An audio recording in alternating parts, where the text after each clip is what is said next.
অন্তর্বর্তীকালীন সরকারের যুব ও ক্রীড়া মন্ত্রণালয়ের উপদেষ্টা আসিফ মাহমুদ সজীব ভুঁইয়া বলেছেন, আমরা সরকারের পক্ষ থেকে যখন কথা বলি তখন রাজনৈতিক দলগুলো তাদের বক্তৃতায় সেটি বাধা দেওয়ার চেষ্টা করছে। 1945 সালে জার্মানি ফ্যাসিস্ট নাৎসি পার্টিকে যদি নিষিদ্ধ করা হয় এবং এখনও তারা নিষিদ্ধ রয়েছে, সেখান থেকেই বোঝা উচিত আওয়ামী লীগের পরিণতি কী হওয়া উচিত। সোমবার 18 নভেম্বর রাত 10:30টার দিকে জাহাঙ্গীরনগর বিশ্ববিদ্যালয়ের মুক্তমঞ্চে অনুষ্ঠিত নবীন চোখে গণ অভ্যুত্থান ও আগামীর বাংলাদেশ শীর্ষক আলোচনা সভায় আসিফ মাহমুদ এই কথাগুলো বলেন। বৈষম্য বিরোধী ছাত্র আন্দোলন জাহাঙ্গীরনগর বিশ্ববিদ্যালয় শাখা আয়োজিত সভার শুরুতেই সন্ধ্যা 7:30টার দিকে ছাত্র জনতার অভ্যুত্থানে শহীদদের পরিবারের সদস্যরা বক্তব্য দেন। এরপর গণ অভ্যুত্থানে জাহাঙ্গীরনগর বিশ্ববিদ্যালয়ের একটি ভিডিও ডকুমেন্টারি উপস্থাপন করা হয়।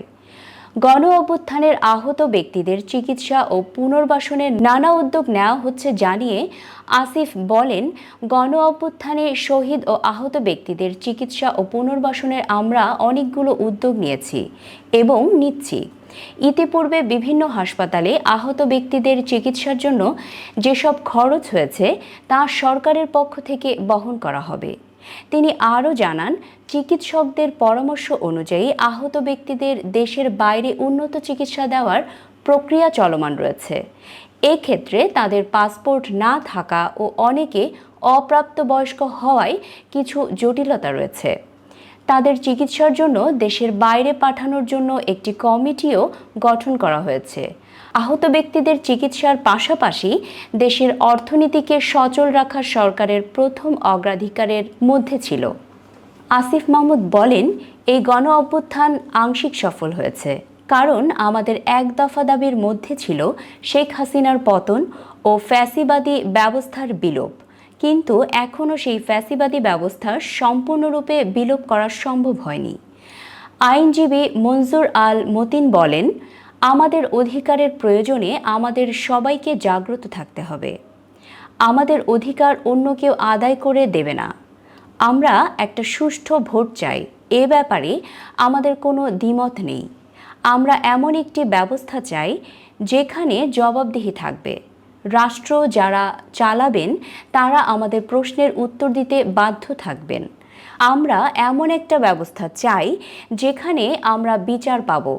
আমাদের ধর্ম আলাদা হতে পারে, জাতিগত পরিচয় আলাদা হতে পারে, আমাদের দৃষ্টিভঙ্গি আলাদা হতে পারে, কিন্তু এই মৌলিক প্রশ্নগুলোতে আমরা সবাই এক।